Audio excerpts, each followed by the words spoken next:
అందరికీ జై భీమ్, నమస్తే. నేను ఈ మధ్యకాలంలో ఒక వ్యక్తి గురించి కొన్ని పోస్టులు పెడితే చాలా ఘోరంగా వాళ్ళకు నచ్చిన బూతులు నా మీద కామెంట్లు పెట్టారు. సరే, రాజకీయంగా ఎవరు ఏ పార్టీతోటైనా పొత్తులు పెట్టుకోవచ్చు, పోటీ చేయవచ్చు, అది వాళ్ళ వ్యక్తిగతం. అయినప్పటికీ ఏ వ్యక్తి మీద అయితే నువ్వు పోరాటం చేసినవో, ఏ వ్యక్తిని అయితే నువ్వు టార్గెట్ చేసి మాట్లాడి ఇవాళ అదే వ్యక్తితో కలిసి ప్రయాణం చేయటం అనేది బహుజన సమాజం మొత్తానికి సిగ్గుచేటు. ఇవాళ ఏమన్నావు, బహుజన రాజ్యం తీసుకొస్తా, ఏనుగును తీసుకుపోయి అసెంబ్లీ గేట్ కాడ ఏనుగుతో సవారి తీసుకుపోయి ప్రయాణం చేస్తాను నువ్వు. ఇవాళ బీఎస్పీ పార్టీ నిన్ను నమ్మి రాష్ట్ర అధ్యక్ష పదవిని నీ చేతుల పెడితే ఆ పార్టీకి రాజీనామా చేసి నీ సొంత స్వలోభాల కోసము, కేవలం నువ్వు గెలవడం కోసము పొత్తులు పెట్టుకోవటం, పార్టీకి రాజీనామా చేయడం అనేది చాలా సిగ్గుచేటు. ఇలా గతంలో మీకంటే నయం బాలన్న రాష్ట్ర అధ్యక్షుడు పదవులు ఉన్నప్పుడు మీకంటే ఎక్కువ ఓటు బ్యాంకు పర్సంటేజ్ తీసుకొచ్చిండు. ఆయన కంటే దరిద్రమైన స్థితిలో మీరున్నారనేది ఇలా బహుజన సమాజానికి అర్థమవుతుంది. మీలాంటి నాయకుల వల్లనే బహుజన వాదము కనుమరుగైపోతుంది.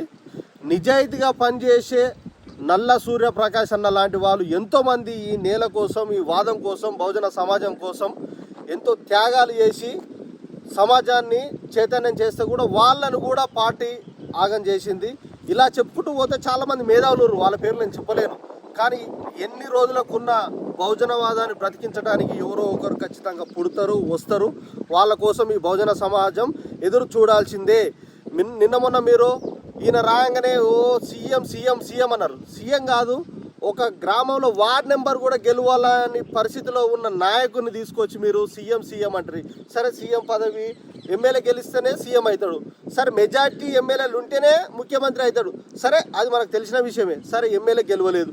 ఎమ్మెల్యే గెలవని పరిస్థితిలో కూడా సినిమా థియేటర్, అదేది దేవి థియేటర్ సినిమాలో తన సినిమా రిలీజ్ చేసుకుంటే ఆ సినిమాకి నేను కూడా వచ్చా. ఆ సినిమా థియేటర్లో ఇంటర్వెల్ సమయంలో కేక్ కట్ చేసే సమయంలో ప్రతి ఒక్కరు సీఎం అన్నారు. అసలు ఎమ్మెల్యే ఎలక్షన్సే అయిపోయినాయి, ఆల్రెడీ ఇంకో ప్రభుత్వం ఏర్పడిన తర్వాత కూడా సీఎం అనటం అనేది అసలు ఆ చుట్టూ ఉన్న భజన ప్యాచ్ వల్లనే బహుజనవాదం కనుమరుగయ్యింది అనేది నేను చెప్పగలుగుతున్నా. ఇంకోటి, ఇవాళ ఎంపీ గెలవాలి అనుకుంటారు. ఈయన ఎంపీ గెలవటం వల్ల బహుజనవాదంకి మాయావతి గారే మన ప్రధానమంత్రి అవుతున్నారా, లేకపోతే బీఎస్పీ పార్టీ ప్రధానమంత్రి అవుతుందా?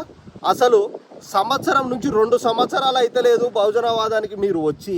అప్పుడే అలసిపోతే మీకంటే ముందు సంధి 2009 నుంచి కూడా ఎంతోమంది బహుజనవాదాన్ని పట్టుకొని ఇప్పటికీ అలానే ఉర్రు. నువ్వు అలసిపోతే సపరేట ఇంట్లో ఉండేవాడివి. అనవసరంగా ఈ పార్టీతో పొత్తు పెట్టుకొని, ఆ పార్టీతో పొత్తు పెట్టుకొని అనవసరంగా నీ క్యారెక్టర్ను చాలా బ్యాడ్ చేసుకున్నావు. నీలాగా ఈ సమాజం కోసం పనిచేస్తున్న బహుజనవాదులు, బహుజన మేధావులు, అలసిపోయిన వాళ్ళు సైలెంట్గా ఉన్నారే తప్ప ఇంకో పార్టీతో పొత్తు పెట్టుకొని, ఇంకో పార్టీతో సరెండర్ అయ్యి ఇంకో పార్టీతో కలిసిపోలేదు. నీకు బహుజనవాదం అర్థం కాలేదు అనేది మాకు స్పష్టంగా అర్థమవుతుంది. నీలాంటి వాళ్ళు ఉన్నందువల్లనే మాకు ఆ విషయం అర్థమయ్యే నేను బయటికి వెళ్ళిన. చాలామంది నన్ను ఏమంటారు అంటే, నువ్వు పార్టీ మారినావు. నేను ఒక వ్యక్తి గురించి, ఒక వక్త గురించి, ఒక మేధావి గురించి నేను చర్చ జరిపినప్పుడు పార్టీ అధిష్టానం ఏమన్నదంటే, తన వల్ల పార్టీకి ప్రమాదం, తను మంత్రాలు చదువుతాడు, తన వల్ల మనకు ఓటు బ్యాంక్ రాదన్నారు. తను మంత్రాలు చదివితేనే ఓటు బ్యాంక్ రాదు అనుకుంటే మీరు బొట్లు బోనాలు పెట్టుకొని గుడి చుట్టూ తిరిగినప్పుడు మీకు ఓట్లు ఎందుకు రాలేదు?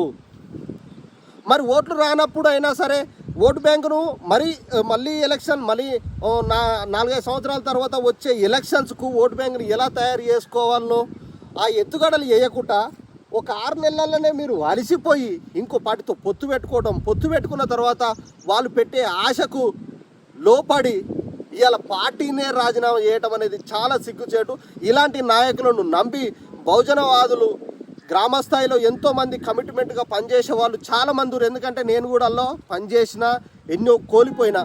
నేను ఇప్పటికైనా చెప్పేది ఏంటంటే, కమిట్మెంట్గా పనిచేసే నాయకత్వానికి పగ్గాలు ఇవ్వండి. వాళ్ళను నమ్మితేనే పార్టీ ముందుకు పోతుంది. అనవసరంగా వాళ్ళ సొంత స్వలాభాల కోసం నా వయసు మీద పడ్డది, నేను ఇప్పుడు గెలవకపోతే ఇంకెప్పుడు గెలుస్తా, అని వాళ్ళ సొంత ఆలోచన కోసం, సొంత అవకాశాల కోసం ఎదురు చూసే నాయకుల వల్ల రాజ్యం రాదు. ఎన్ని రోజులకున్న బహుజనవాదాన్ని నిర్మాణం చేసే నాయకుల వల్లనే ఈ సమాజం ఏర్పడుతుంది. ఆ నాయకులు ఎవరురో మీకు తెలుసు. నేను పేరు చెప్పను, మీరు పేరు చెప్పినా చెప్పకపోయినా మీకు తెలుసు. నాగర్ కర్నూలు పార్లమెంట్లో ఏ నాయకుడు మీకు క్యాడర్ క్యాంపులు ఇచ్చిండు, ఏ నాయకుడు బహిరంగ సభలు పెట్టిండు, ఏ నాయకుడు పాదయాత్ర చేసిండు.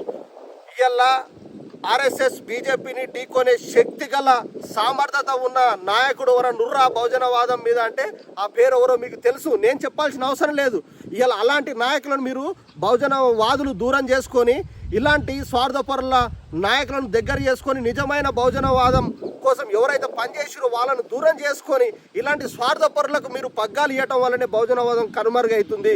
ఇప్పటికైనా కళ్ళు తెరిచి చూడండి. ఈ వాదం కోసం పనిచేసే నిజమైన కమిట్మెంట్ పర్సన్ ఎవరు? బహుజనవాదాన్ని ఆర్ఎస్ఎస్, బీజేపీ, టీఆర్ఎస్ ఈ ఆధిపత్య వర్గాలను ఢీకొనే శక్తి, సామర్థ్యత ఏ బహుజన మేధావికి ఉందో ఆ నాయకుని దగ్గరికి పోయి ఇప్పటికైనా కలిసి పార్టీని ముందుకు తీసుకుపోవాలని నేను కోరుకుంటున్నా.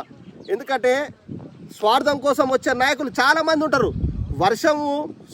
వర్షం వచ్చినప్పుడు, ఒక గాలి ఇట్లా వరద పోయినప్పుడు రాయి విలువ అది ఎంత తేటగా ఉంది లేదు అనేది వర్షం వచ్చినప్పుడే తెలుస్తుంది.